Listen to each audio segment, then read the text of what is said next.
My son-in-law shouted in front of my grandkids, "Thief! Get out of our home!" My daughter stayed silent, avoiding my gaze. I calmly reached into my bag and played the hidden camera footage. Their faces drained of color as the truth hit them. At 65, I thought I'd seen it all, weathered every storm life could throw at me. But nothing could have prepared me for the chilling truth I was about to uncover, a betrayal festering right in the heart of my own family, orchestrated by the man my daughter called her husband. And get this, the first step to exposing him involved me, an elderly widow from Chesapeake, buying a hidden camera. It felt utterly ridiculous, like something out of a detective show. I was standing in this electronics store, nodding along as a salesman, who looked barely older than my grandson Liam, rattled off technical terms. "Mrs. Adlington, this model has a motion sensor. Battery lasts a week of continuous recording." He smiled, showing me a tiny device, no bigger than a button. I mumbled something about keeping an eye on my curious cat, Oscar, when I was away. A lie that came surprisingly easy. Much easier than admitting I suspected my own son-in-law of theft. See, I don't even have a cat. All I have is an empty house, too quiet since George died 3 years ago, and this nagging feeling that something was deeply wrong in my daughter Evelyn's life.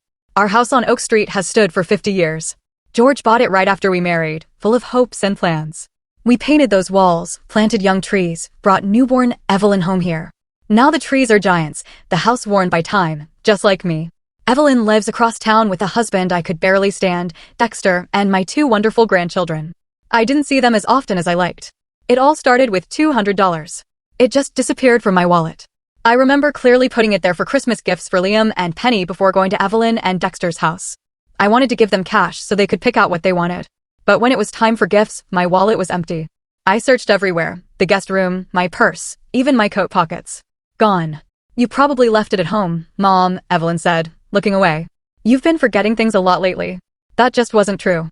Sure, I misplaced my glasses or keys sometimes, but I'd worked at a bank for 32 years. I was always careful with money. "I'll cover the presents," Dexter interjected, pulling out his wallet with a flourish. "Don't worry about it, Martha." There was always something so condescending in his voice when he spoke to me, as if I were a child. Dexter Price. 42 years old, a long-haul truck driver, perpetually tired-looking, with a handshake that was always too firm. I never understood what Evelyn saw in him beyond his undeniable good looks. At the time, I bit my tongue. I didn't want to spoil the holiday for my grandchildren. Liam, 10, and little Penny, 8, looked at me with wide eyes, sensing the tension. They each got $20 from Dexter and thanked him uncertainly, clearly disappointed. That evening, lying in the guest room with its bright, flowery wallpaper Evelyn had chosen as a nursery, the thought first occurred to me, what if Dexter took my money? It seemed absurd. Evelyn said he earned good money. Why would he steal from his elderly mother-in-law? But the seed of doubt was planted. And from then on, I started noticing things. Evelyn, once so lively, now spoke quietly, often glancing back at Dexter as if needing his permission for every word. My phone calls went unanswered more often than not. Invitations to visit became rare, always coinciding with Dexter's trucking flights. He was very sorry he couldn't be there. Then came the visit in March. I found my bag rummaged through, my wallet open. This time, no money was missing. Just the unsettling fact that someone had been in my things. I started being more careful. "Coffee, Mom." Evelyn walked into the living room without knocking, startling me. She looked exhausted, dark circles under her eyes. "Thank you, dear. Is everything all right?" "Of course," she replied, too quickly. "Just didn't get much sleep." Penny was coughing all night. I knew that wasn't true. My room was right next to the nursery, and I hadn't heard a peep. But I didn't call her out. After that visit, I noticed how Dexter watched me intently when he thought I wasn't looking. How he'd ask questions about my house, if I kept anything valuable there, about the insurance policy George had left. Then one day, Penny sat on my lap. "Grandma, do you have that old jewelry? Dad said you have some beautiful jewelry that belonged to my great-great-grandmother." I froze. My grandmother's jewelry was in my possession, not valuable in terms of money, but priceless to me. I'd never mentioned it to Dexter. "Dad said that?" I asked cautiously. "Yes. He told Mom you were probably hiding it and didn't want to share."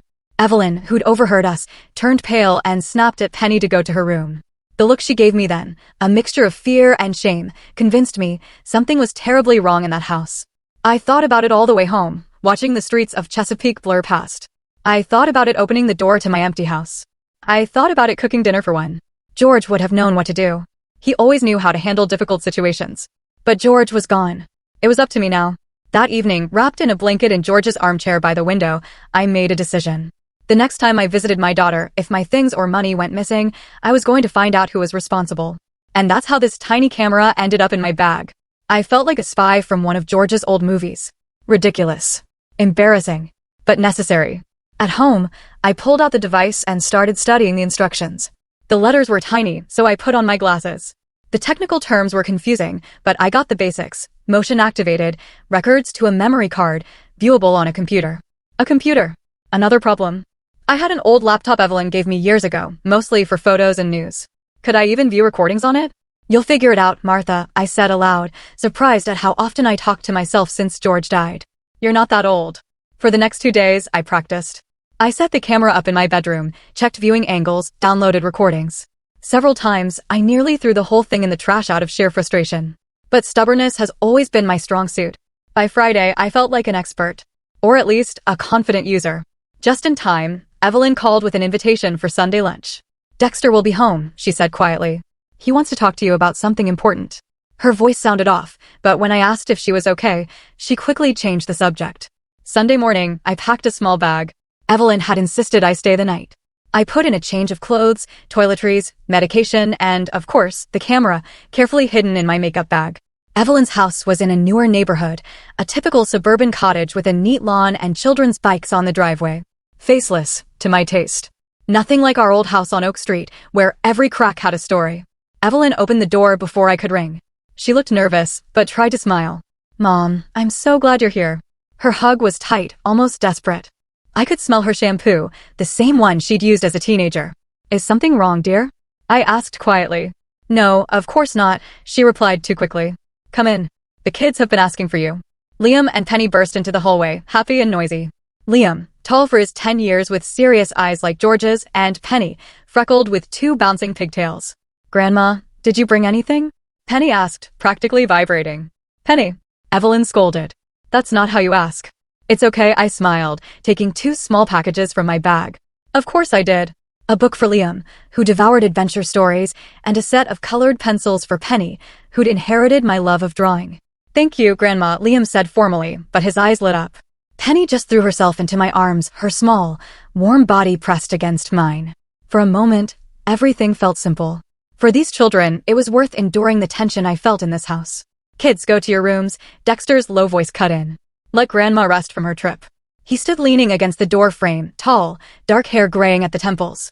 He was an attractive man, if you ignored the cold look he gave me. Hello, Dexter, I said, straightening up. Years of banking had taught me to remain calm in front of unpleasant people. Martha, he nodded, not moving. Hope the trip was okay. Fine, thank you. I'll take your things to the guest room, Evelyn interjected, grabbing my bag. You and Dexter talk while I do that. My heart pounded. The camera was in my bag. But refusing to help my daughter would only arouse suspicion. Of course, dear. Thank you. Evelyn quickly left with my bag, leaving me alone with him. If he finds it, come into the living room, Dexter said, motioning me to follow. We really need to talk. I followed, wondering what it was about. Money? The house? George's insurance? But the conversation turned out to be about something else entirely. When I finally made it to the guest room late that night, I was relieved to find the camera still safely tucked away in my makeup bag. Carefully, trying not to make a sound, I set it up between the books on the shelf. Perfect angle. It would see the whole room, especially where I usually left my bag. Tomorrow, I would know the truth.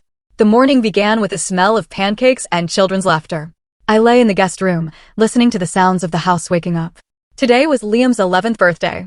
11 years ago, I held him for the first time in the maternity ward, small, red, screaming. George had tears in his eyes, though he denied it later. Something just got in my eye, Martha, he'd said, wiping his cheeks. Sunlight filtered through the curtains. Even the weather was giving Liam a present. I slowly sat up, my joints aching. At 65, your body reminds you of every year. I reached for my glasses and glanced, instinctively, at the bookshelf where my little camera was hidden. Still there, inconspicuous. Grandma, are you awake? The door flew open and Penny burst in, already in her frilly party dress. Mom said you should come have breakfast. Good morning, sunshine, I smiled, watching her bounce. Tell Mom I'll be there in 10 minutes. And Dad said we're having guests tonight.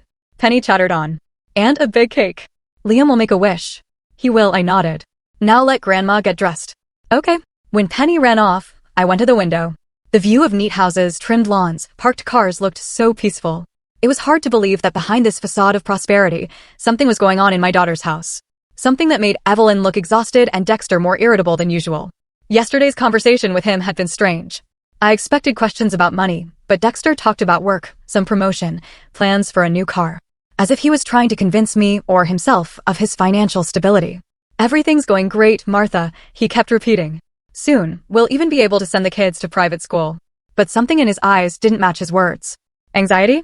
Fear? I couldn't quite place it.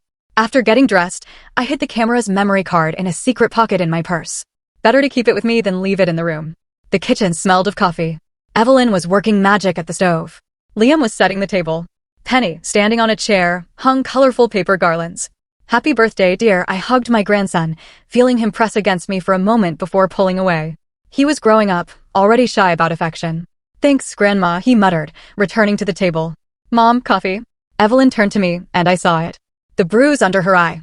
She was trying to cover it with makeup. My heart ached. I knew that look. Asterisk, don't look. Don't ask. Everything's fine, asterisk, a look she'd learned over years of marriage to Dexter. I'd love to, dear. Can I help with anything? No, you're a guest, she replied too quickly. Just sit with the kids. We ate breakfast without Dexter. Evelyn said he went to a bakery across town for the cake. His absence eased the tension. The children talked louder. Evelyn even smiled a few times. Grandma, did you bring me a present? Liam asked when he'd finished his pancakes. Liam, Evelyn scolded. That's not how you ask. It's okay, I ruffled his hair. Of course I did. But let's wait until tonight when all the guests are here. The gift was a kit for a remote-controlled model airplane, hidden in my bag. Liam was fascinated by technology, and I'd saved quite a bit from my modest pension to make him happy. After breakfast, the children ran off to get ready for the party, and Evelyn and I were left alone. She washed dishes silently, avoiding my gaze. Eve, I said quietly, using her childhood nickname. What's going on? And don't tell me everything's fine. Her hands froze in the soapy water. For a moment, I thought she'd cry, but Evelyn just sighed deeply. It's just stress, Mom. Lots of work at the hospital, the kids, the house. You know how it is. And the bruise under your eye, I pressed. That's from stress, too? She flinched as if struck. I bumped into the closet door. My own clumsiness. A lie so obvious it hurt. My daughter, who'd never been able to lie as a child, always blushing and stammering, now uttered these words with frightening ease. Evelyn, if you need help. The front door slammed, cutting me off. Heavy footsteps echoed in the hallway, and Dexter appeared in the kitchen, holding a large cardboard box from a bakery. The cake's here, he announced with forced cheerfulness. Hi, Martha. Have you had breakfast? Yes, thank you, I replied, watching Evelyn instantly transform. She straightened her back, forced a smile, and began fussing with a coffee pot. Honey, would you like some coffee or breakfast? I can heat up pancakes. Coffee, he said curtly, placing the box on the table. Black. I need to check the barbecue before tonight. The Bensons are coming at 5. I thought the party was at 4, Evelyn said uncertainly. I moved it. I have things to do, Dexter snapped. And tell the kids to keep it down. My head is splitting. He picked up his coffee mug and walked out to the backyard without looking at his wife or me. Evelyn slumped her shoulders as if the air had been let out of her. He's just tired, she muttered, even though I hadn't asked. He works a lot. I didn't say anything. What could I say? That I could see how. Afraid she was of him? That I remembered how happy and confident she'd been before she met him? That George was turning in his grave, seeing how his daughter was treated? Instead, I just put my hand on her shoulder. I'll go see what the kids are doing. The day dragged on. The children tried to be quiet, playing board games in Liam's room. I joined them, listening to their whispers and muffled laughter. Evelyn prepared dinner while Dexter disappeared into the garage, then the yard, then locked himself in his study, talking on the phone too quietly for me to hear. At 3, I went up to the guest room, pretending to rest. In reality, I needed to check the camera. It was still in place, but the angle had changed slightly. Had someone moved the books? I quickly adjusted it and returned to the children. By 5, the guests started arriving. Neighbors, Evelyn's colleagues, Penny's elderly teacher, Miss Coleman, a distant relative of Dexter's. 12 adults, 5 children. The party was in the backyard. Dexter grilled meat, playing the hospitable host. Evelyn bustled about with snacks. Children played badminton. I sat in a wicker chair, watching this spectacle of happy family life. None of the guests seemed to notice Evelyn's forced smiles, Dexter's sharp movements, or the frightened glances the children cast at their father when he raised his voice. Nice party, isn't it? Miss Coleman, a dry old lady with piercing eyes, sat down next to me. Liam has grown so much in the last year. Yes, they're both growing up too fast, I agreed. How are you, Martha? Is it hard being alone after George? The question was direct, but not tactless. At her age, she must have been over 70. You don't waste time on pleasantries. I'm getting used to it, I replied honestly. One day at a time. I understand, she nodded. My Harold passed away 15 years ago. Sometimes I still talk to him. Can you imagine? I can, I smiled. George is now my chief advisor on all matters. Miss Coleman chuckled and nodded toward Dexter, who was laughing loudly at someone's joke. And what does George think of your son-in-law? I froze, surprised by her directness. Why do you ask? She shrugged. Just curious. Dexter, he's a complicated man. I've known him since he was a child. His father was the same, charming at first, then controlling. I didn't know how to respond. Miss Coleman seemed to have seen the same things I had. But before I could gather my thoughts, Dexter himself interrupted us. What are you whispering about, ladies? He asked, approaching with a glass of beer. I hope you're not gossiping about me. What are you talking about, Dexter? Miss Coleman replied calmly. We were discussing the weather. Perfect for a barbecue. Right? He smiled, but his eyes remained cold. Martha, could you help Evelyn in the kitchen? I think she needs some help with the cake. It wasn't a request. It was an order. I slowly got up, feeling my knee ache. Of course. In the kitchen, Evelyn was indeed busy with the cake, a huge chocolate structure with 11 candles. Mom, thanks for coming, she exhaled. I can't find the matches for the candles. Dexter usually keeps them. She fell silent, opening and closing drawers. In the top cabinet, dear, Dexter's voice came from the doorway. With my cigarettes, which you threw away last week. Evelyn flinched. I thought you quit smoking. And I thought we didn't throw away each other's things, he retorted, walking into the kitchen. But I'm not angry, sweetheart. It's a holiday. He put his arms around her shoulders, too tightly, judging by the way she winced. I turned away, pretending to look for cake plates. By the way, Martha, Dexter said to me. I found an old box in the attic. I think it's yours. With jewelry in it. I froze. Asterisk my box? The one with my grandmother's jewelry that I left with Evelyn for safekeeping a few years ago when I was renovating my house? Asterisk, yes, I think it's mine, I replied cautiously. Can I take a look? Of course, he smiled. After the cake. It's in my study. Something in his tone made me wary. It was as if he was testing my reaction, waiting for something. The evening continued. Liam blew out the candles to applause. Dexter gave a touching speech about what a wonderful son Liam was becoming. From the outside, everything looked perfect. A happy family, a loving father. Only I could see how tense Evelyn's shoulders were. How Liam's smile was forced as he received his father's rare approval. When the cake was eaten and presents handed out, I was glad my airplane had delighted Liam. Guests began to leave. The children, tired, went to their rooms. Evelyn started cleaning up. Come on, Martha. Dexter appeared next to me as I folded leftover napkins. I'll show you that box. I followed him into a study. A small room with a desk, computer, bookshelves filled with sports trophies and photos of Dexter in business suits. On the desk was my box, a carved wooden box my father had brought back from Europe after the war. It contained inexpensive but memorable jewelry, my grandmother's silver bracelet, my mother's pearl brooch, and a pair of gold earrings George had given me on our first anniversary. I found this the other day when I was looking for some old papers, Dexter said, pushing the box toward me. I thought you might want it. I carefully took the box and immediately noticed the lock was broken. The small silver tongue that used to click shut was hanging on a single screw. The lock was broken when I found it, Dexter said quickly, watching my reaction. Probably a long time ago. A lie. I remembered clearly that the lock had been intact. And it wasn't just any lock. My father had installed a clever mechanism that could only be opened if you knew the secret. My heart pounded. I opened the lid. The jewelry was there, but something was wrong. I went through them. The bracelet, the brooch, the earrings, the ring. Where was George's wedding ring? After he died, I'd kept it here, on a thin gold chain. Is something wrong? Dexter asked, watching me closely. I slowly looked up. Should I tell him about the missing ring? Accuse him right now? No, not now. Not with Evelyn and the children in the next room. No, everything's fine, I lied. I just haven't seen these things in a long time. Thanks for finding them. He nodded, but I noticed a strange look in his eyes. Disappointment? Relief? You can take it with you, he said casually. It's yours. Yes, of course, I said, clutching the box to my chest. I'll put it in my room. Leaving the study, I stopped in the hallway, trying to calm my breathing.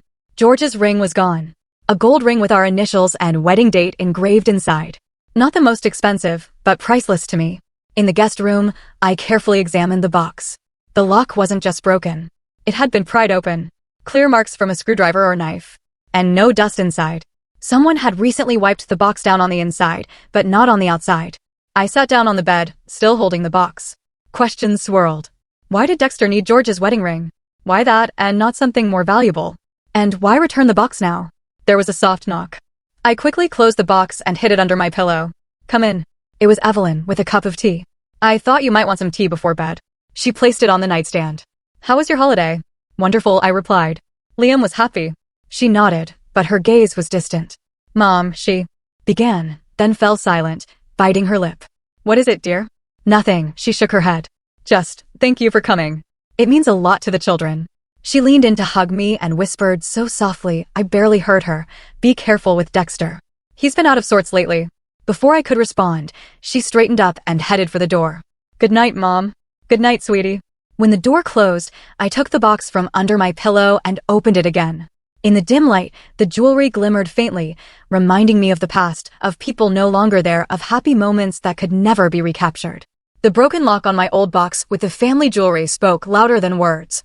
Something was very wrong in this house, and I had to find out what it was before it was too late. Monday morning was cloudy. I woke to the muffled rumble of distant thunder. Heavy gray clouds outside the window. Nature seemed to be warning of a storm. The clock showed 7 a.m., but voices were already in the house. I slowly sat up, a dull ache in my lower back, a sure sign of rain. The jewelry box still lay on the bedside table. The broken lock seemed to stare at me with silent reproach. Why didn't I take it earlier? Why did I entrust it to my son-in-law, whom I never really knew? The voices outside grew louder. Dexter's irritated tone, Evelyn's quiet, soothing voice. They were arguing. Then the door slammed and everything went quiet. I quickly dressed, trying not to make noise. A house dress, comfortable flats, minimal makeup. At 65, you don't try to impress anyone, especially your family. I combed my graying hair into a bun and glanced at my reflection. How quickly time flies. Just yesterday, I was a young woman. Today, a widow my own son-in-law considered a burden. Picking up the box, I went into the hallway. The aroma of fresh coffee and something sweet wafted from the kitchen. Pancakes, Evelyn, probably. Good morning, I said, entering the kitchen. Evelyn was at the stove, flipping pancakes. Liam and Penny were already eating. Dexter was nowhere to be seen. Good morning, Mom, Evelyn replied, not turning. Her voice was tense. Coffee? I'd love some, I said, putting the box on the table and sitting beside Penny, who immediately snuggled up. Grandma, are you leaving today? She asked. Yes, sweetie. The bus leaves at 2. But that's not for a while. We'll have time to play. Liam chewed silently, avoiding my gaze. Something was wrong. Usually so talkative, he was withdrawn, almost frightened. What's wrong, Liam? I asked, reaching for his hand. Didn't get enough sleep? He flinched and pulled his hand away. Everything's fine, he muttered, not looking up. Evelyn placed coffee and pancakes in front of me. Her hands were shaking. Kids, she said in an unnaturally cheerful tone.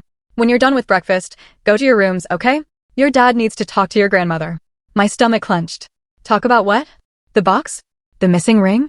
I'm almost done, Liam said hurriedly, finishing his juice. Let's go, Penny. But I'm not finished, the girl protested. Let's go, he repeated insistently, grabbing his sister's hand. I'll let you play with my new toy. The offer worked. Penny, forgetting her half-eaten pancake, jumped off her chair and followed her brother. At the door, she turned and waved. See you soon, Grandma. When the children left, I turned to Evelyn. What's going on? She sat down opposite me, still avoiding my gaze. Dexter. She began, but fell silent, hearing heavy footsteps. A moment later, he entered the kitchen, tall, broad-shouldered, with a stony expression. He held something wrapped in a handkerchief. Good morning, Martha, he said with a fake smile. Did you sleep well? Fine, thank you. I tried to sound calm, though my heart beat in my throat. You wanted to talk to me? Yes. He sat at the head of the table, placing the bundle in front of him. About your jewelry box. I nodded, waiting. Evelyn froze, pale as a sheet. When was the last time you opened it? Dexter asked. Last night. When you gave it to me. And everything was there? I hesitated. Should I tell him about the missing ring? Or wait? Not quite, I decided to be honest. George's wedding ring is missing. I kept it on a chain. Dexter nodded as if he expected that answer. You know, Martha, I've been noticing some strange things lately, he said slowly, drawing out his words. Things going missing. First small things. Money from my wallet. Then Evelyn's watch. Then her mother's earrings. Dexter. Evelyn interrupted quietly. Maybe you shouldn't. Shut up, he snapped. And she cringed as if struck. I'm going to take care of this once and for all. He turned to me, and I saw cold fury in his eyes. And yesterday, I decided to check your jewelry box, Martha. And do you know what I found there? He unfolded the handkerchief, and a gold ring with a small diamond flashed on the table. My mother's engagement ring, which disappeared a month ago. I stared, unable to believe my eyes. I'd never seen it before. It's not mine, I said firmly. I never took your things, Dexter. Don't lie to me. He slammed his fist on the table so hard the cups jumped. It was in your jewelry box. You took it when you stayed with us last month. That's not true. I tried to remain calm, trembling inside. I'm not a thief, Dexter. And you know that. I know, he smiled bitterly. All I know is that ever since George died, you've been complaining about money. I know you're jealous of our house, of our life. I know you don't approve of me as your daughter's husband, and this is your way of getting back at us by stealing our things. Evelyn sobbed quietly, covering her face. I looked at her, expecting her to stand up for me, to say one word in my defense, but she remained silent. Evelyn, I said to my daughter, you don't believe this, do you? She looked up at me with tear-filled eyes, but before she could say anything, there was a rustling sound at the kitchen door. We all turned and saw Liam and Penny standing there, frightened. Dad, Liam said uncertainly. What's going on? Dexter turned to the children, and his face changed instantly. Anger gave way to feigned sadness. Kids, I'm very sorry, but I have something to tell you, he said, motioning them closer. Remember Grandma Price's ring that went missing? I found it at your Grandma Martha's house. Penny looked at me in confusion. Grandma took someone else's ring? No, I exclaimed. Never, Dexter. Don't get the kids involved in this. But he didn't seem to hear me. Yes, Penny. Grandma Martha took things that didn't belong to her, he said gently, as if explaining a difficult concept. Sometimes adults do bad things when they don't have enough money. That's a lie. I jumped up from my chair, blood rushing to my face. I've never taken anything that didn't belong to me. Dexter, stop this right now. See, he said to the children, ignoring me. That's why I didn't want her to come so often. I knew something was wrong. Liam looked at me with horror and disbelief. Penny started to cry. But Grandma can't be a thief, she whispered through her tears. She's nice. Sometimes people aren't who they seem, sweetie. Dexter patted her head. I'm so sorry. I felt the ground slip away beneath my feet. My own son-in-law was accusing me of theft in front of my grandchildren, and my daughter stood by silently, allowing it to happen. Evelyn, I turned to her, my voice shaking. Tell them the truth. You've known me all your life. You know I would never. Mom, she finally said, her voice barely audible. Just admit it, please. It'll be easier for everyone. I froze, unable to believe my ears. My own daughter, flesh of my flesh, was betraying me. Agreeing with false accusations, depriving me of the last thing I had left, my grandchildren's respect. I will not confess to something I did not do, I said, feeling tears welling in my throat. Never. Dexter shook his head, feigning regret. Then I'm very sorry, Martha, but I have to ask you to leave right now. I can't allow you to stay in my house around my children.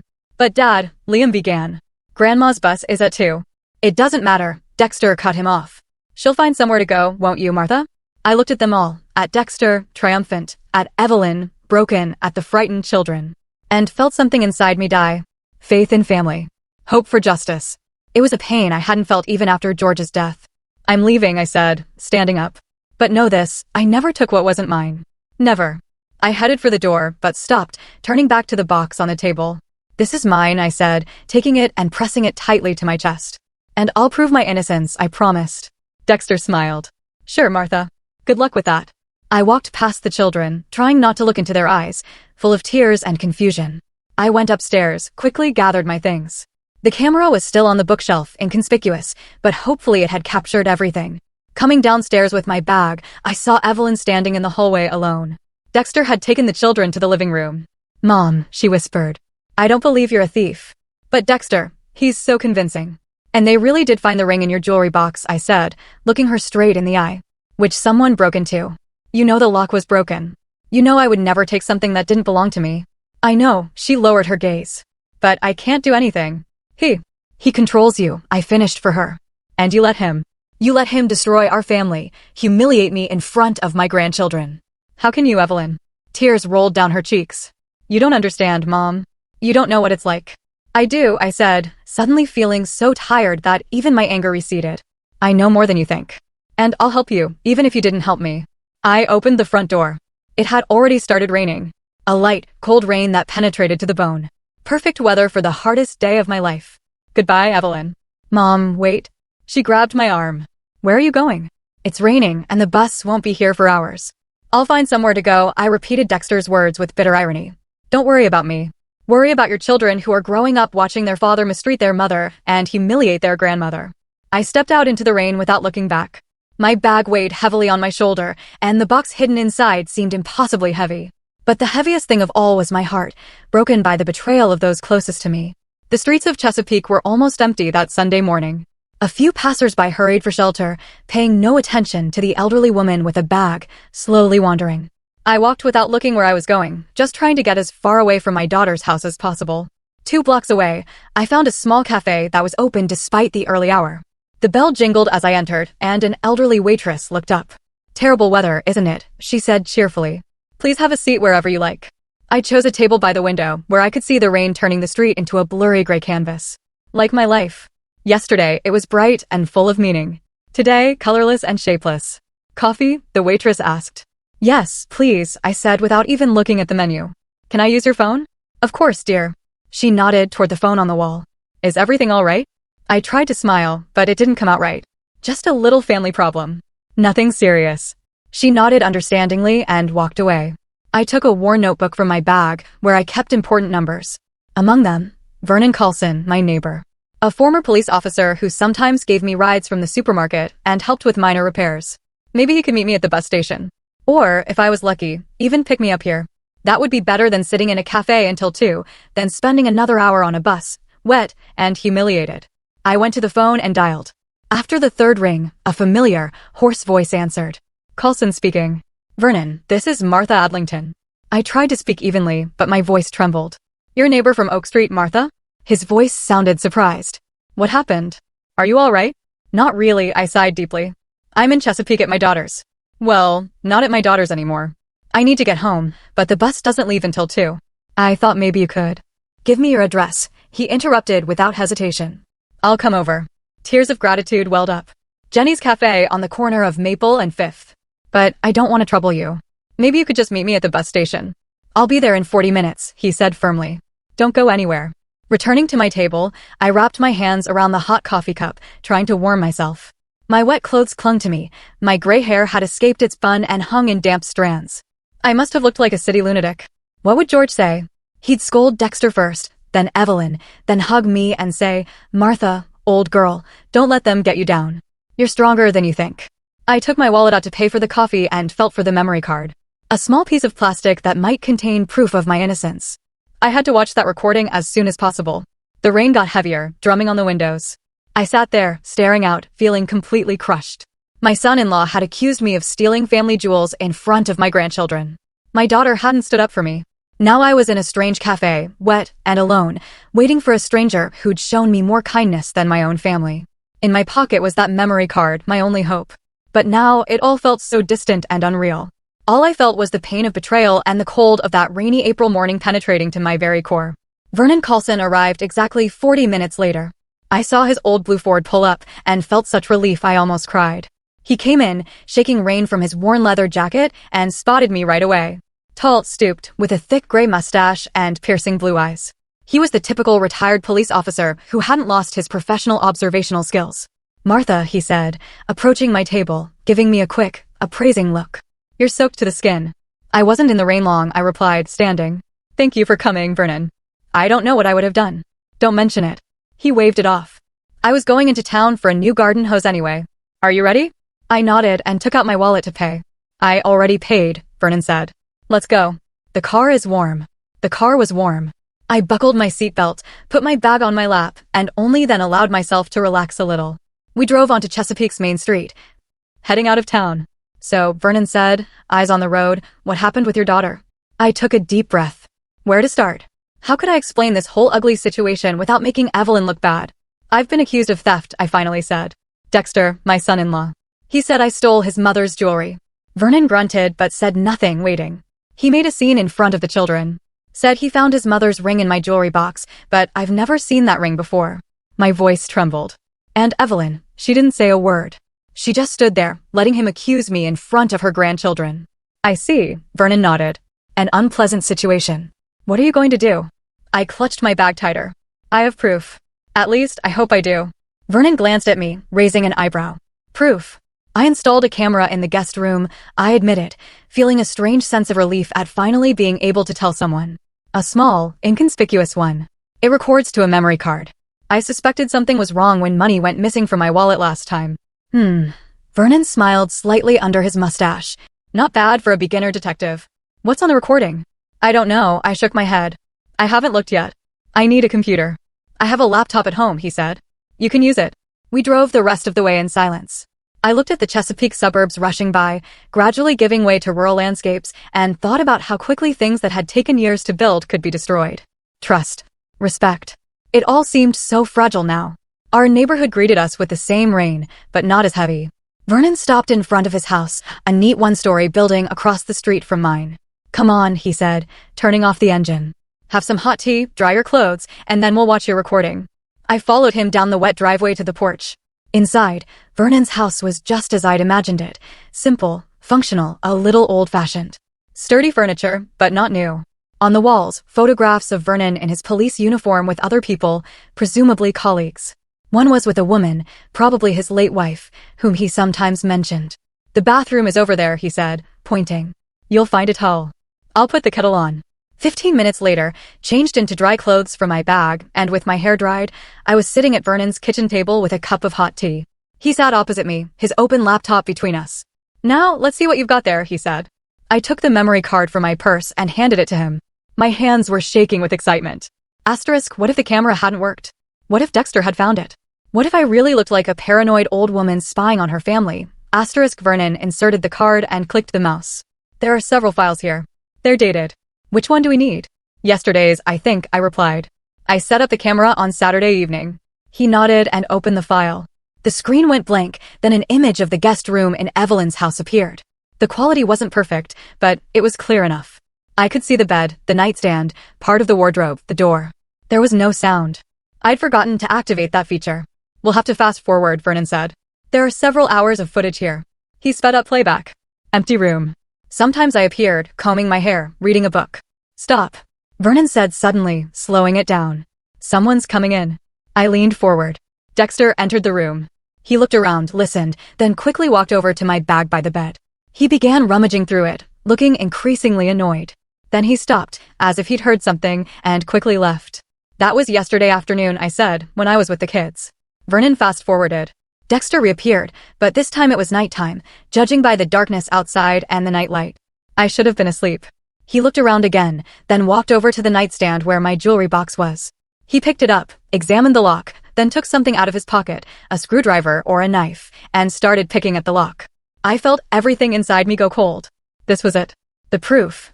Dexter breaking into my jewelry box. In the recording, he finally opened the box, quickly rummaged through the contents, then took a small object out of his pocket, a ring, and placed it among my jewelry. Then he closed the box, put it back, and left the room. Oh my God, I whispered. He put the ring in my jewelry box. Looks like it, Vernon nodded. Let's watch some more. The next interesting moment came in the early morning. Dexter entered the room again, but this time he wasn't alone. Evelyn was with him. They stood at the door and, judging by their gestures, were arguing. Evelyn shook her head and tried to leave, but Dexter grabbed her arm and said something, leaning close to her face. She cringed, nodded, and they both left. Too bad there's no sound, Vernon said. But it's clear enough. He's intimidating your daughter. I nodded silently, tears in my eyes. Poor Evelyn. I should have realized sooner.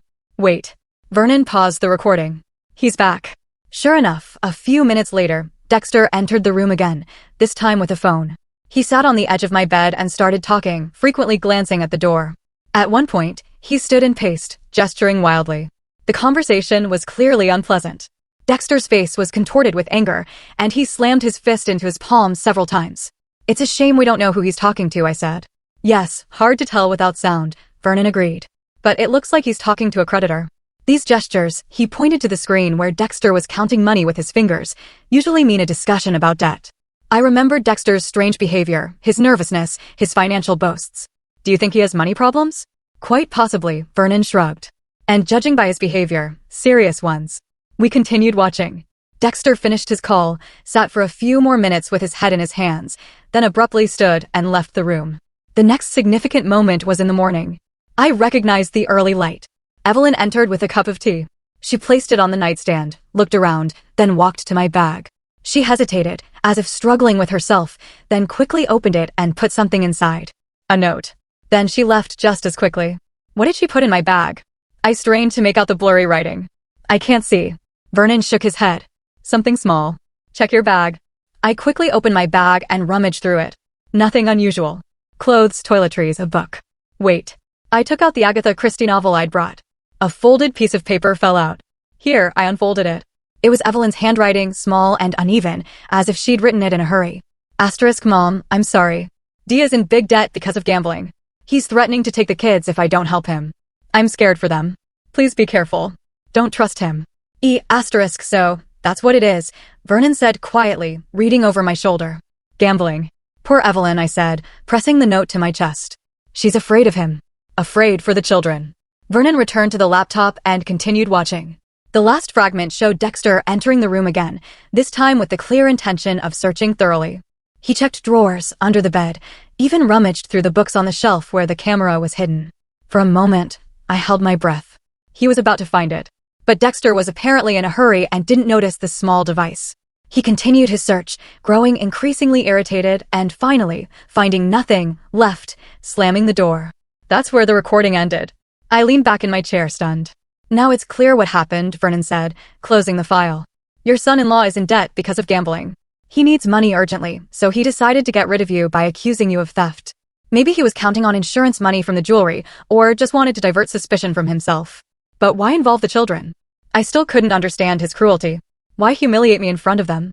To convince everyone of your guilt, Vernon explained. Children are sincere. If they didn't believe you were capable of theft, they might have defended you or asked uncomfortable questions. Dexter needed to turn them against you. I remembered my grandchildren's faces, frightened, confused, eyes filled with tears. Dexter had taken away not only their grandmother, but also their belief that those closest to them were always honest and kind. What am I supposed to do now, Vernon? I asked, feeling completely lost.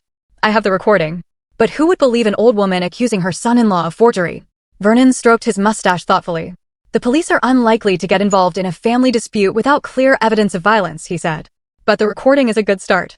We need more information about Dexter's debts. Who does he owe? How much? How serious are his problems? I don't know, I shook my head.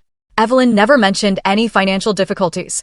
On the contrary, Dexter always boasted about how well they were doing. Typical of gamblers, Vernon snorted, maintaining the appearance of prosperity until the very end. And your daughter's note confirms he's threatening her and the children. That's serious. I reread Evelyn's note. I'm afraid for them. What exactly did she mean? Physical violence, or the threat of taking away her parental rights? Either way, my daughter and grandchildren were in danger, and I was sitting here, helpless and confused. We have to go back, I said firmly. Show Evelyn the note. Convince her to leave Dexter and take the children with her. Vernon shook his head. Not so fast, Martha. If Dexter really owes dangerous people a lot of money, a direct confrontation could be dangerous. We need a plan. What plan? I was starting to lose my patience. Every hour my grandchildren spend with that man could be dangerous. I understand your concern, Vernon said gently. But let's think rationally. If we just barge in there with accusations, Dexter will deny everything. He'll say the recording is fake, that you made it all up out of revenge. And Evelyn, I'm afraid she might not support you publicly if she's afraid for the children. I had to admit he was right. Evelyn had already shown that her fear of her husband was stronger than her love and respect for her mother. We couldn't count on her suddenly finding the strength to stand up to him. What do you suggest? I asked, trying to calm down. Vernon stood up and paced the kitchen, clearly thinking. First, we need to make a copy of this recording, just in case. Second, find out more about Dexter's financial situation. I have a friend in the police who can discreetly find out if your son-in-law has any connections to underground gambling establishments. And in the meantime, Evelyn and the children are staying with him. I remarked bitterly. Yes, but we'll move quickly, Vernon assured me. And one more thing, you need to contact Evelyn. Let her know that you have evidence of his innocence and that you're willing to help. How? I spread my hands. Dexter probably controls all her communications. Phone, mail. There are ways, Vernon said thoughtfully. For example, through her work. She still works at Chesapeake Hospital, right? I nodded. She's a nurse in the pediatric ward, 3 days a week, Monday, Wednesday, Friday. Great, Vernon smiled. So, she'll be there tomorrow. We could go and meet her during her lunch break, somewhere public where Dexter can't interfere. The plan was starting to take shape, and I felt hope returning. Maybe all was not lost. Maybe I could regain my grandchildren's trust and help my daughter get out of this terrible situation. Thank you, Vernon, I said sincerely. I don't know what I would do without you. He waved his hand dismissively. It's nothing. Neighbors should help each other. Besides, he added with a slight smile, I worked in the police for 30 years. Sometimes I miss investigating. I smiled back for the first time in this long, difficult day. Then let's make a plan. What do we need to do before tomorrow? Vernon returned to the table and opened a new file on his laptop. First, copy the recording and save it somewhere safe. Second, I'll call my friend at the police department and discreetly ask about Dexter. Third, we need to prepare for the conversation with Evelyn. Decide exactly what we're going to tell her and how we're going to convince her to act. I nodded, mentally adding another item to the list. Prepare for the meeting with the grandchildren. I had to find a way to explain what had happened without completely destroying their image of their family and their trust. We spent several hours working out a plan. Vernon was methodical and thorough, as befits a former police officer. He considered all possible scenarios, calculated the risks, and suggested alternative solutions. I listened, asked questions, and sometimes argued. But overall, I trusted his experience. By evening, we had a clear plan of action for the next few days. The first step was to meet with Evelyn at the hospital. Then, depending on her reaction, we would either help her and the children escape from Dexter, or gather more evidence of his machinations and go to the police. We need to be prepared for the possibility that Evelyn may not want our help, Vernon warned. Victims of domestic violence often defend their abusers, especially when there are children involved. I know, I sighed. But I have proof. She has to believe me. Let's hope so, he nodded. Now you need to rest. It's been a tough day. I suddenly felt exhausted, physically and emotionally. The day's events weighed heavily on me. All I wanted to do was lie down and forget everything. But thoughts of my grandchildren, still with Dexter, wouldn't leave me alone. I'll walk you home, Vernon said, noticing my condition. The rain has almost stopped. Thank you, I smiled weakly. But I live across the street. I'll be fine. Still, he insisted. Take my umbrella just in case. We stepped out onto the porch. It was getting dark. The rain had indeed almost stopped, just a few drops falling. The air was fresh, smelling of wet earth and blossoming leaves. Spring was coming after all, despite everything. We crossed the street in silence. My house looked quiet and dark, as if waiting for its mistress to return. I took out my keys, but before opening the door, I turned to Vernon. Thank you for everything. I don't know how to express my gratitude. He looked slightly embarrassed, shifting from one foot to the other. Don't thank me, Martha. Just get some rest. Tomorrow is an important day. I nodded, suddenly feeling a lump in my throat. It was strange how a stranger had shown more concern and understanding than my own family. Although perhaps Vernon wasn't such a stranger anymore. We'd been neighbors for over 10 years, exchanging pleasantries and helping each other with small things. But it was only today that I truly appreciated his presence in my life. See you tomorrow, I said, opening the door. See you tomorrow, he nodded. Call me if you need anything anytime. As I entered the house, I immediately smelled something familiar. Old wood, books, the lavender I kept in the closets. Everything here was familiar, safe, and yet for the first time in many years, the house seemed too empty, too quiet. I walked into the living room without turning on the lights. I sat down in the armchair by the window, the one George used to love for reading the evening paper. Now I needed his advice and support more than ever. What would you do, George? I whispered into the emptiness. How would you protect Evelyn and the children? Of course, there was no answer, only the ticking of the old clock and the patter of rain outside. But for some reason, I was sure George would have approved of our plan. He'd always been for decisive action, especially when it came to family. I took the jewelry box from my bag and opened it. I sorted through the familiar items. My grandmother's silver bracelet, my mother's pearl brooch, earrings from George. And then, the ring that didn't belong to me, planted by Dexter. It looked out of place among my modest treasures. Too new, too shiny, probably bought recently, specifically for this setup. Tomorrow, I would see Evelyn. I'd show her the recording. I'd explain that I was ready to help, that she wasn't alone. We'd run away, get the children, and get away from Dexter before it was too late. And if she refused, well, then I'd have to go to Plan B, gather more evidence against Dexter, and go to the police. I couldn't let him ruin my daughter's life and my grandchildren's lives. With these thoughts in mind, I finally made my way up to the bedroom, feeling exhausted. Tomorrow would be a new day, a day when I would start fighting for my family. Monday morning dawned sunny, as if nature had decided to make up for yesterday's rain. I woke up early, before 6 a.m., with a heavy heart, but with determination. Today, everything had to change. After showering and dressing, I chose my clothes more carefully than usual. A dark blue dress with a jacket, a little makeup, and the pearl earrings George had given me. I wanted to look composed and confident, not the broken old woman they had seen yesterday. At 8 a.m., the doorbell rang. Vernon, punctual as always, stood on the doorstep in his usual leather jacket, but today he wore a tie, which gave him a particularly formal appearance. Good morning, Martha, he nodded. Are you ready? As ready as I can be, I replied, picking up my bag containing my laptop, my notes, and the documents we had gathered yesterday. The drive to Chesapeake took about 40 minutes. We rode in silence, each lost in our own thoughts. I looked at the passing scenery and thought about how my life had changed in just 2 days. On Saturday, I was just an elderly widow visiting her daughter and grandchildren. Today, I was driving to rescue them from the man they called their husband and father.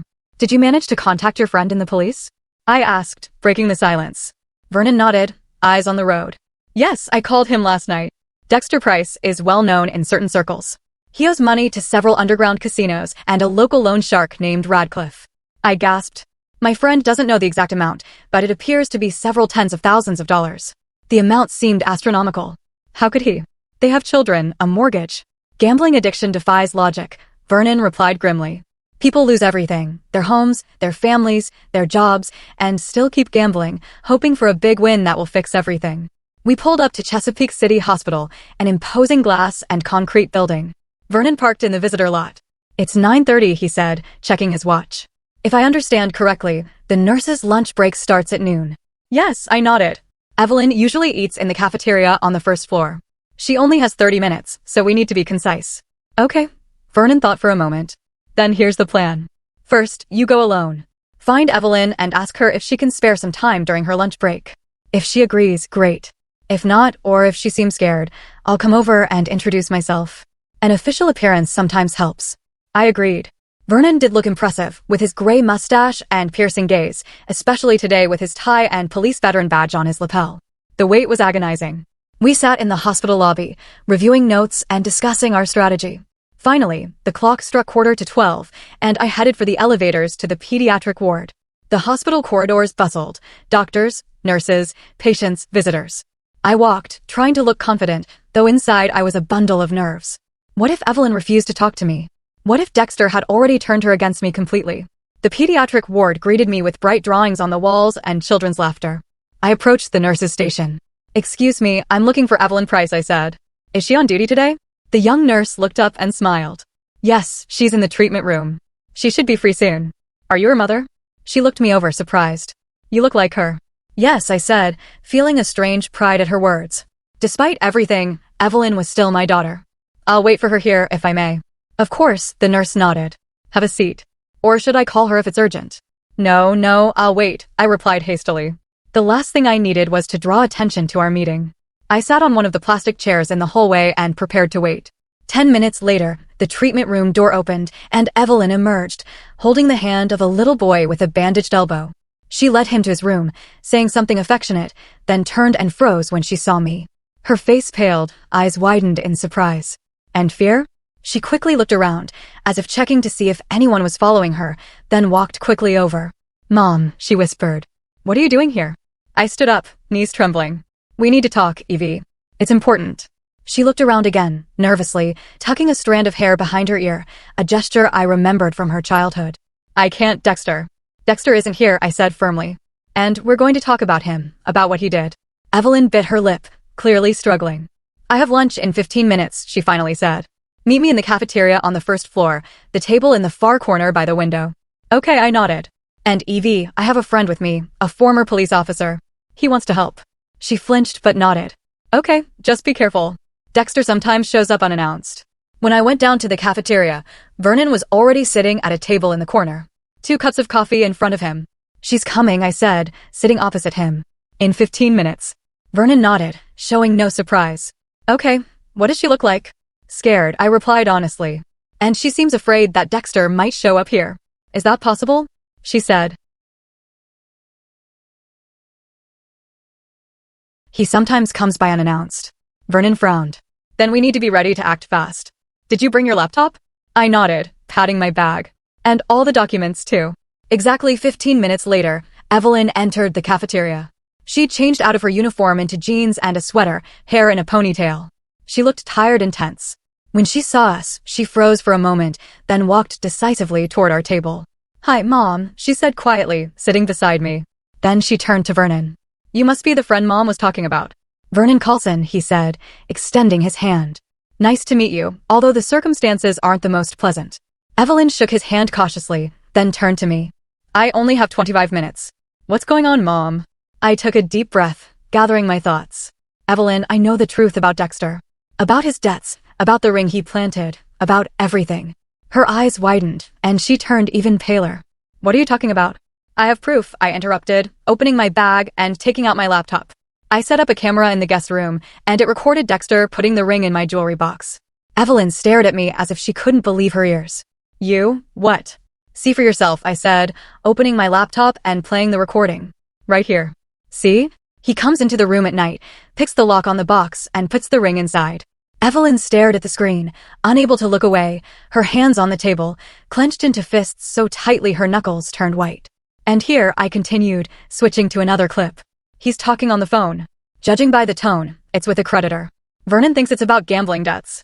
Radcliffe, Evelyn whispered, eyes glued to the screen. His name is Radcliffe.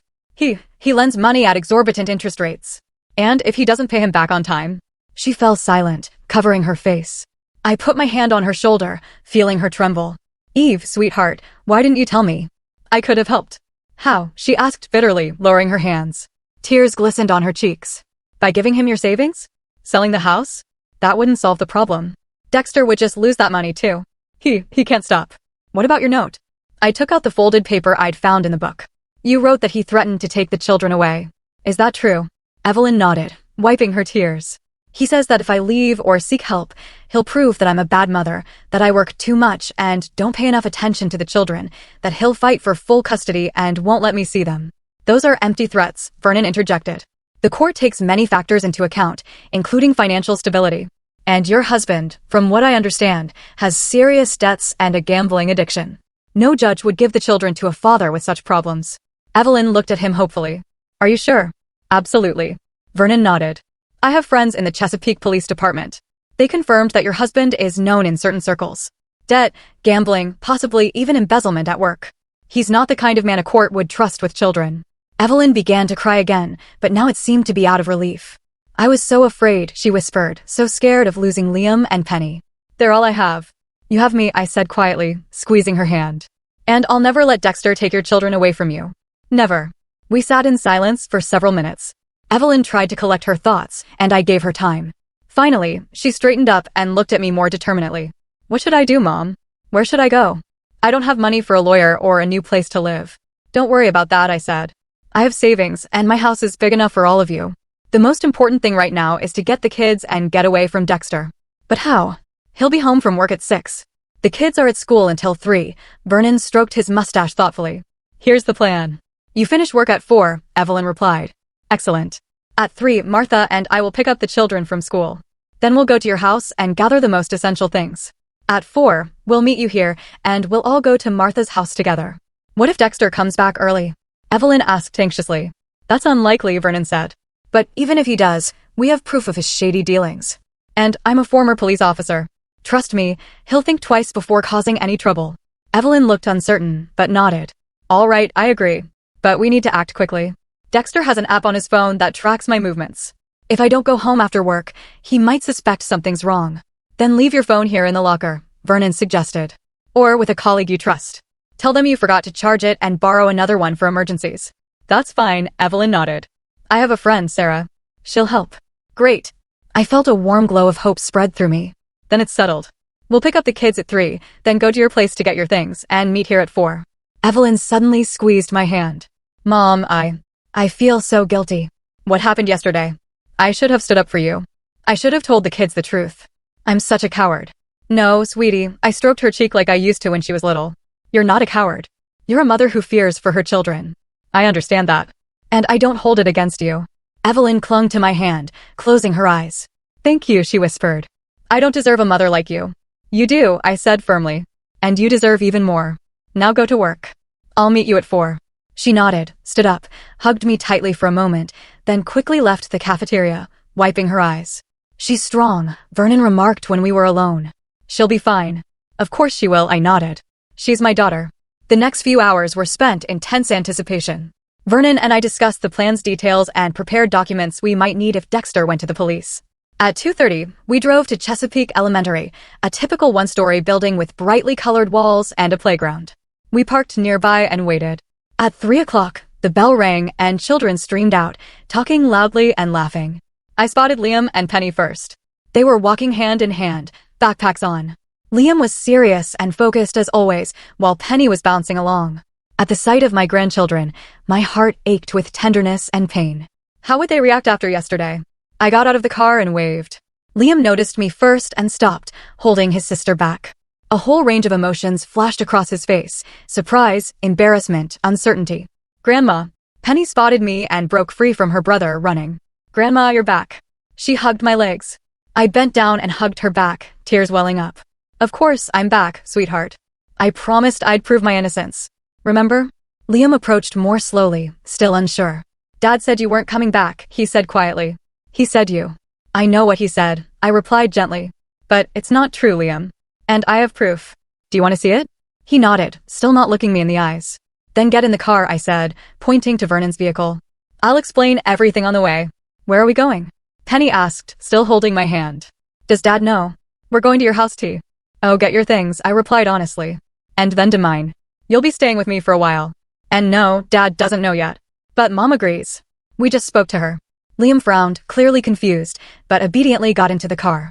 Vernon introduced himself, trying to look as friendly as possible, which wasn't easy with his stern appearance. On the way to Evelyn's house, I showed the children excerpts from the recording, only the parts where Dexter put the ring in the box. I decided they were too young to know about their father's debts and threats. See, I said when the recording ended. Dad put the ring in my box and then accused me of stealing it. But why? Penny asked, puzzled. Dad said stealing is wrong. Why did he do it himself? Sometimes adults do the wrong thing, I replied cautiously. Especially when they have problems. What kind of problems? Liam asked, who seemed to understand more than he was saying. Adult problems, I replied evasively. The important thing is that I've never taken anything that didn't belong to me.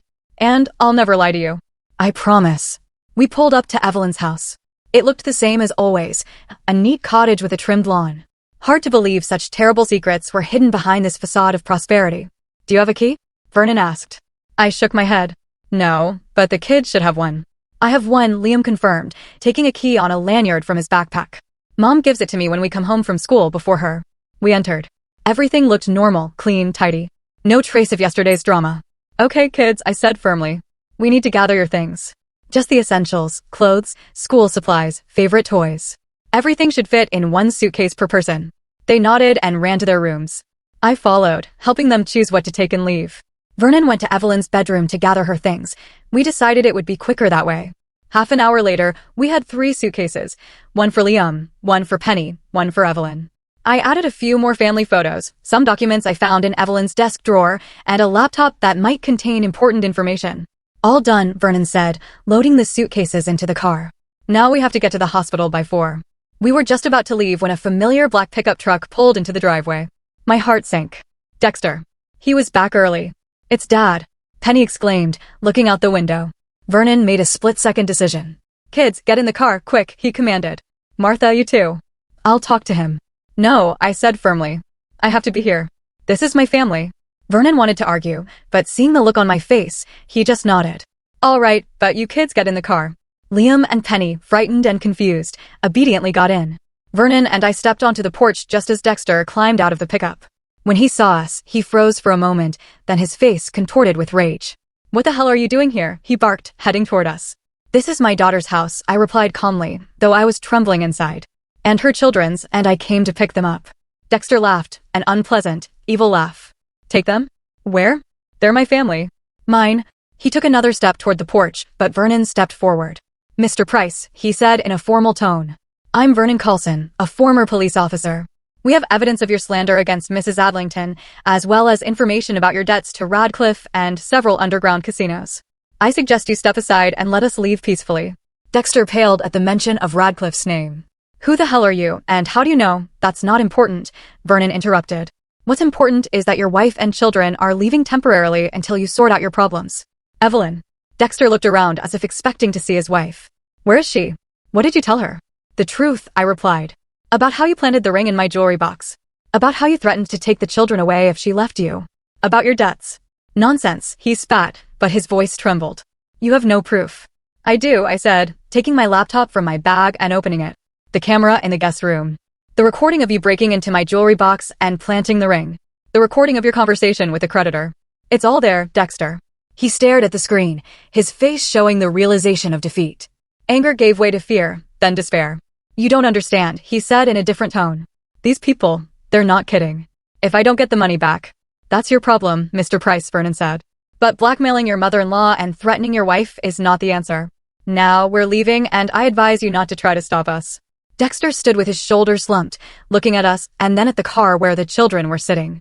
For a moment, I even felt sorry for him, a broken man who had lost everything because of his own weakness. Can I at least say goodbye to the kids? He asked quietly. I glanced at Vernon. He nodded slightly. No drama, I warned. And in our presence. Dexter nodded and slowly walked toward the car. Liam rolled down the window, looking at his father wearily. Hi, champ, Dexter said, trying to smile. Hi, princess, he added, noticing Penny in the back seat. Dad, we're going to Grandma's, Penny said. Are you coming too? Dexter shook his head, swallowing hard. No, sweetheart. Daddy has to take care of some things. But I'll come see you soon, okay? You promise? She asked hopefully. I promise, he said, looking over at Liam, who was silent. Take care of your sister. Okay, champ. Liam nodded slowly, still not saying a word. It was clear how hard it was for him to realize that his father had lied, betrayed his grandmother, and now they were leaving him. We have to go, I said, approaching the car. Evelyn is waiting for us at the hospital. Dexter stepped back, allowing me to get into the car. Vernon got into the driver's seat and started the engine. Don't try to follow us or threaten us, he warned Dexter through the rolled-down window. My friend in the police has a copy of all the evidence. One phone call, and you'll have problems worse than your dad's. Dexter nodded silently, his hands in his pockets. As we drove away, I saw him in the rearview mirror, standing on the driveway watching us go, a lonely figure against the house he might soon lose. The children were silent on the way to the hospital, each lost in their own thoughts. Penny pressed herself against me, resting her head on my shoulder. Liam sat upright, staring out the window with a blank expression. Everything will be okay, I said quietly, hugging my granddaughter. I promise. We arrived at the hospital at exactly 4 p.m. Evelyn was already waiting for us at the entrance, shifting nervously. When she saw the car, she ran over and got into the back seat, hugging the children. My little ones, she whispered, kissing them. Are you okay? Yes, Mom, Liam replied. We packed our things and we saw Dad. Evelyn froze. Dad? Was he home? He came back just as we were leaving, I explained. But everything's fine. We showed him the recording, and he didn't interfere. Evelyn breathed a sigh of relief. Thank God. I was so scared. It's all over, Vernon said as he pulled out of the hospital parking lot. Now let's go home to Martha's. We'll discuss what to do next there. The drive to my house took about 40 minutes. The whole time, Evelyn held on to the children as if afraid they would disappear. They told her about school, what they had brought, their plans for the evening. The usual children's chatter, which now sounded especially precious. My old house on Oak Street greeted us with the setting sun gilding the windows. How strange. Just yesterday, I had returned here alone, crushed and humiliated. Today, I had brought my family here. My daughter and grandchildren who were about to start a new life. Welcome, I said, opening the door. Make yourselves comfortable. The children entered first, looking around curiously. They had been here before, but not often and never stayed long. Liam, your room will be upstairs, first door on the right, I said. It was your mother's room when she was little. And you, Penny, will sleep in the room next door. It's my sewing room now, but we'll fix it up quickly. And me? Evelyn asked, carrying in a suitcase. The guest room is downstairs, I replied. There's a comfortable sofa bed. If you want, we can look for an apartment closer to your work. But for now. No, she shook her head. We'll stay here for now if you don't mind. The children need stability, and so do I. Vernon carried in the remaining suitcases and stopped at the door. I think I'll go, he said. You need time to be together, to settle in. Stay for dinner, I offered. It's the least I can do to thank you. He hesitated, but Evelyn backed up the invitation. Please, Mr. Coulson. We couldn't have done it without you. All right, he agreed. But just dinner. The evening passed in a strange but cozy atmosphere. Evelyn and I prepared dinner while the children explored the house, finding old toys and books from when their mother was little. Vernon sat in the living room, answering phone calls from time to time. He was contacting his friends in the police to make sure Dexter wasn't taking any action against us. Over dinner, a simple but hearty roast, salad, apple pie, we talked about the future, how Liam and Penny would continue going to the same school for now. Evelyn would drive them on her way to work. Finding a good lawyer to handle the divorce and custody agreement, how I could help with a down payment if Evelyn decided to buy her own place. Mom, I can't accept this money, Evelyn objected when the children had gone to play and we were left at the table with our tea. You can and you will, I said firmly. This isn't a gift. It's an investment in your future, in my grandchildren's future. Vernon, who had been listening, nodded. Your mother is right, Evelyn. Besides, I think you should go to court not only for a divorce, but also for compensation. If Dexter really lost the family money, you're entitled to compensation. I'm afraid there's nothing to compensate, she said with a bitter smile. All our savings are long gone. The house is mortgaged and remortgaged. Even my salary, part of it went to pay off debts. Nevertheless, said Vernon, you need a good lawyer. I have a friend who specializes in cases like this. I can put you in touch with him. Thank you, said Evelyn sincerely. For everything. I don't know how we'll manage. She was interrupted by the doorbell. We all froze, looking at each other. Who could be coming at this hour? I'll get it, Vernon said, getting up. You stay here. He went into the hallway. Evelyn and I listened intently. Voices, muffled conversation, then footsteps returning.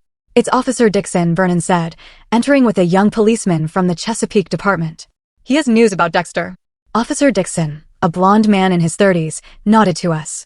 Mrs. Price, he said to Evelyn, I need to inform you that your husband, Dexter Price, was arrested an hour ago for assaulting a creditor named Howard Radcliffe. Mr. Radcliffe is in the hospital with a concussion and a broken jaw.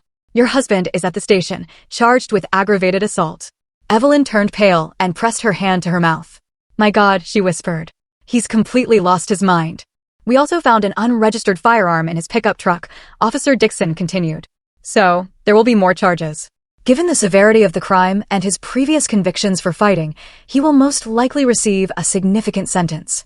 Previous convictions? I asked, looking at Evelyn. Did you know? She shook her head. No, he never. God, how could I have been so blind? Officer Dixon continued. Mr. Price asked us to tell you that he won't be seeking custody of the children and agrees to a divorce on your terms.